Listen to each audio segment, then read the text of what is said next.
Alrighty, so today we are going to do the season preview of Atlanta United, and now we're starting to go alphabetically order when it comes to the season preview, as I always do. Obviously, I started with San Diego FC because they're the expansion team, and when it comes to a season that has expansion team, I always go with them first. But now, like I said, we're going alphabetically order from now to the rest of the 29 MLS team that I'm going to be talking about throughout this month before the regular season is going to begin in the last week of February.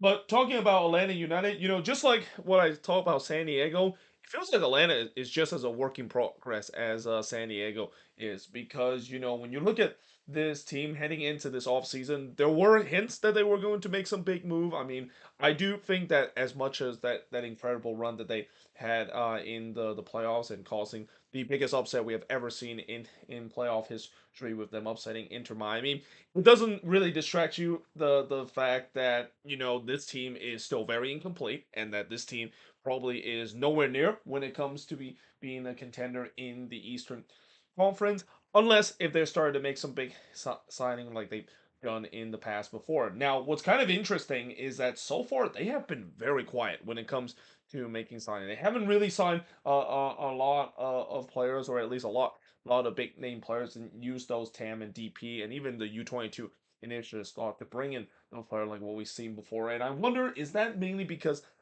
it seems like both Chris Henderson and Garth Larkaway is doing the same thing that they did with Seattle, where Seattle always tends to be the teams that is very quiet when it comes to the winter transfer window, but when the summer transfer window happened, that's when Garth Larkaway and Chris Henderson is really starting to coke. Though, if you look at this Atlanta United team, do they have that ability to wait until when we get to the summer transfer window when they start to make some move and still able to get this team into playoffs and especially maybe even finish near the top four to get home field advantage in the first round of the playoffs.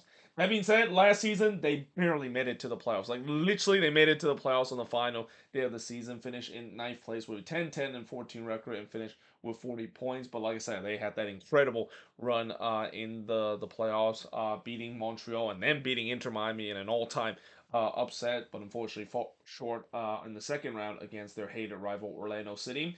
And of course, they have a new head coach heading into this season. Obviously, last season with the dismissal of Gonzalo Pineda in the middle of the season, and the incredible run that Atlanta was in when it comes to their Cinderella playoff run was actually architected by a guy that was an interim head coach in Rob Valentino. And there was talk the fact that with him doing such a good job with this Atlanta team in the last two time in an interim role, you were thinking maybe he might be promoted permanently. At least I thought that was kind of the case when they decided to let go of Pineda and Rob Valentino once again took over this team. It looked like he was going to be with this team not only on an interim basis but potentially get promoted on a permanent basis if the team does well. And I thought the team did well enough that maybe they could have had a chance to promote him internally, but instead it seems like Rob Valentino said no time. In fact, he's no longer with this team anymore more after saying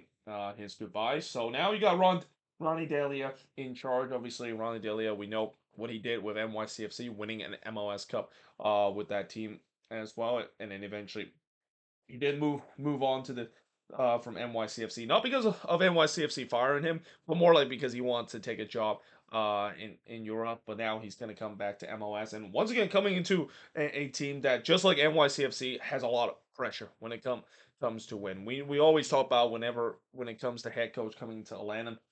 The team that probably has the most pressure in terms of the team that always is going to be instantly in the hot seat has to be Atlanta United because they're a team that are pretty ruthless when it comes to hiring and firing their head coach. They don't have a lot of patience when it comes to showing that, and especially the fan base doesn't have a lot of patience for a rebuild to last more than a year or so. There's no doubt there's a lot of high expectation that Ronnie Delia should be deliver in in the first place, and whatever project that he's going to be built, it's got to work relatively well, or else he might be end up on the chopping block as soon as the middle of the season. And then, of course, the new sporting director is Chris Henderson, of course, reuniting with Gar Lagerway when it comes to the front office row. And it seems like, again, it seems so they might be going with a very Seattle kind of approach where they may be quiet in terms of the transfer window in the winter, but they'll go all out in the summer, and they're also hoping that Atlanta might become like Seattle in the past, where it's a team that gets off to a slow start, kind of punt the first half of the season, but go on a crazy resurgence before making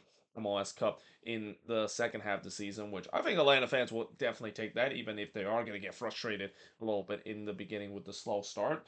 Now, their last playoff appearance was just this season. The last playoff series win was also just this year, and everybody will remember their last playoffs series win. I mean, the all-time upset against Inter Miami. I've said it so many times in this channel. It's still hard to believe that they pulled it off as well. Now, when I look to the transfers again, this season heading into heading into this offseason, there's been a lot of talk. The fact that this team was going to be busy in the transfer window, but unfortunately, when you look at some of the signings that they had, really they only have made two signings so far. If you don't include re-sign and also homegrown, they re-signed Jamal Tiare and Ron Hernandez.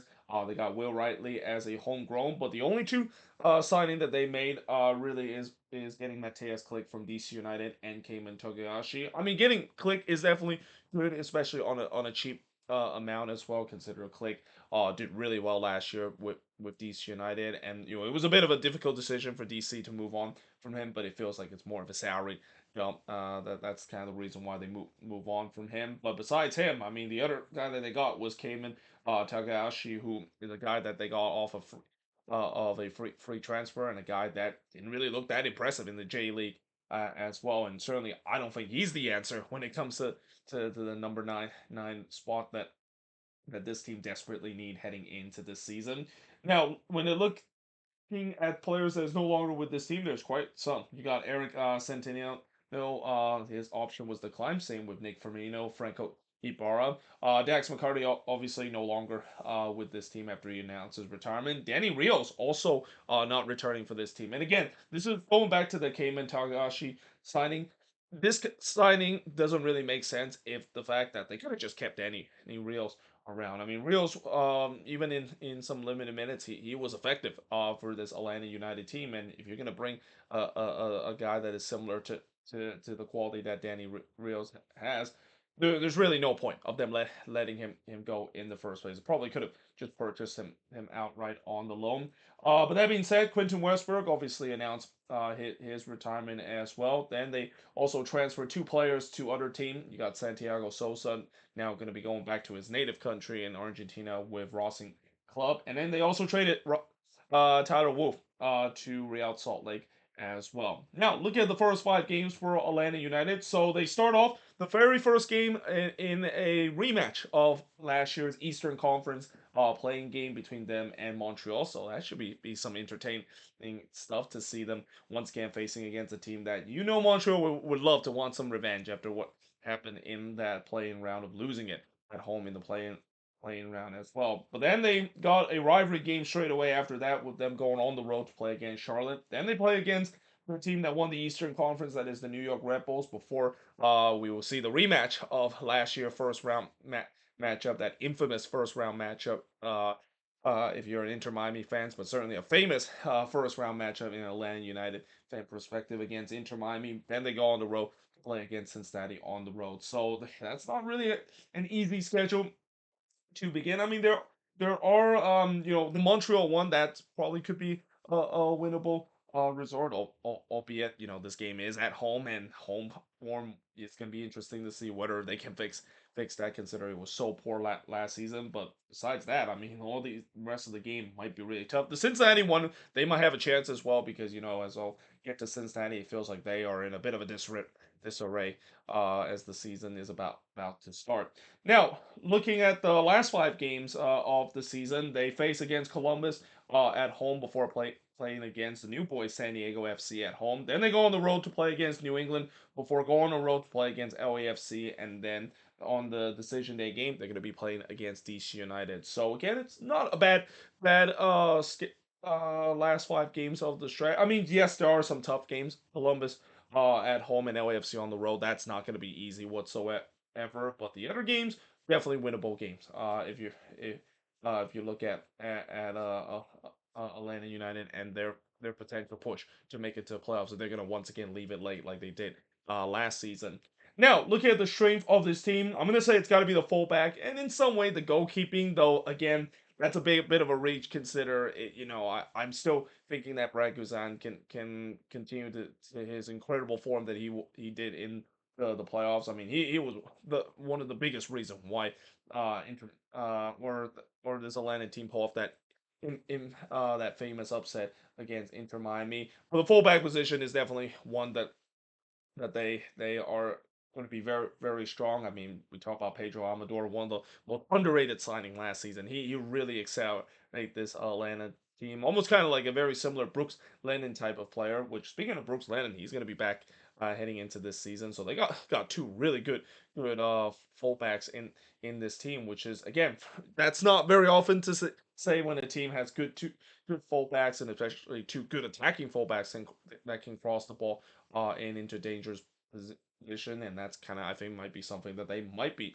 using a lot this season. They can't sort out in terms of their attacking midfield and also their midfield situation. Speaking of the midfield, that's one of the area that I think could be a weakness alongside the lack of nine and also their defense as well. And again, most of that I basically just label pretty much every part of this roster. This roster is still very incomplete. It is a roster that when I look at it doesn't really scream to me that this team is going to make any progression. If not, if not anything, they probably might regress if they don't decide to address the lack of nine on this team. The midfield, besides adding Mateus Click, there's still a lot of question mark in terms of that spot, and the defense, the same as well. There's question in terms of that spot as well as their defense at times were a little bit shaky last season.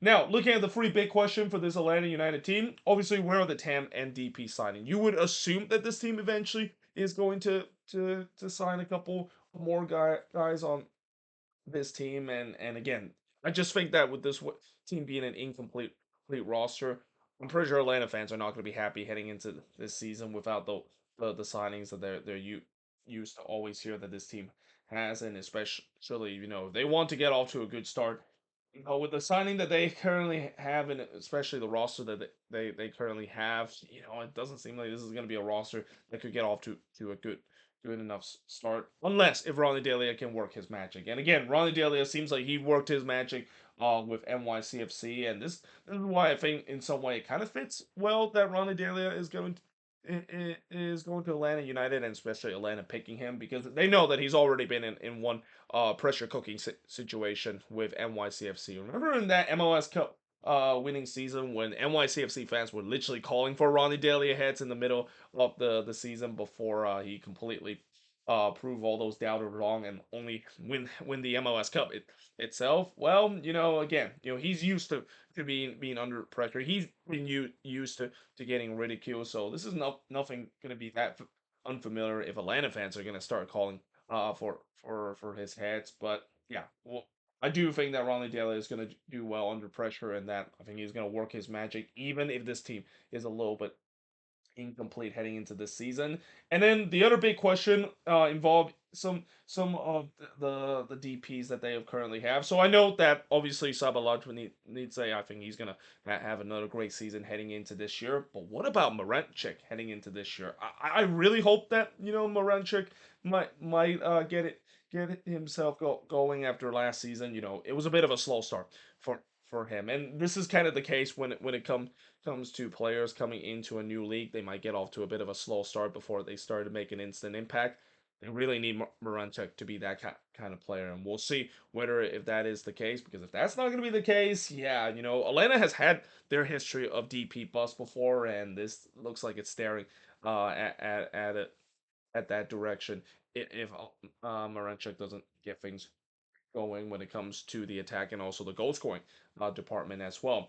Now, expectation for this team, obviously, I know Atlanta fans, their expectation is MLS Cup or bust, but I do think that, when it comes to realistic expectation, it's once again making the playoffs. Making the playoffs with this team is always the bare minimum, even in a transitional kind of year. But there's no doubt that they want to take the next step. They want to get home field advantage heading into this season, and it's not going to be easy because again, the East is an absolute bloodbath. This season, it's been that case for the past couple of years as well, and getting one of those top four spot. I know for sure that Miami and Columbus look like those two teams are probably going to be finishing 1-2 again.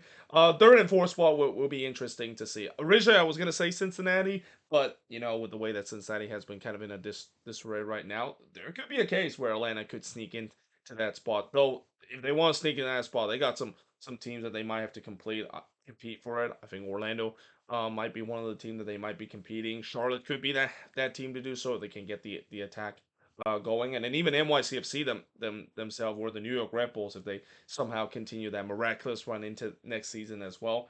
Yeah, there are definitely going to be some suitors that they're going to have to compete if they want to get that home field advantage. But either way, should be a very interesting upcoming season for this Atlanta team. And again, because this is kind of a work in progress team, if this team does make some signing as we get closer to the beginning of the season, whatever I said in the season preview, it's pretty much no and void. That's kind of the risky part when I do season preview so early, especially when teams are still making the signings. But again, as we're now into preseason and as some teams are going to start playing their first ever preseason game, that's kind of the reason why I want to do season preview right now. And also, when you have 30 season preview to do and not a lot of time to do so, yeah, you got to at least leave yourself some space before the MLS regular season is going to kick off right near the last week of February. But there you have it. That is pretty much it when it comes to my season preview of Atlanta United. As always, let me know in the comments below, what do you think of this season preview? And if you're an Atlanta fan, what do you think is the strength and the weakness? The three big question heading into this season, and then the expectation for the Five Stripes heading into this year. But until then, hope you guys enjoyed this video. If you do, make sure to leave a like, smash the subscribe button, and yeah, I of course will see you guys next time.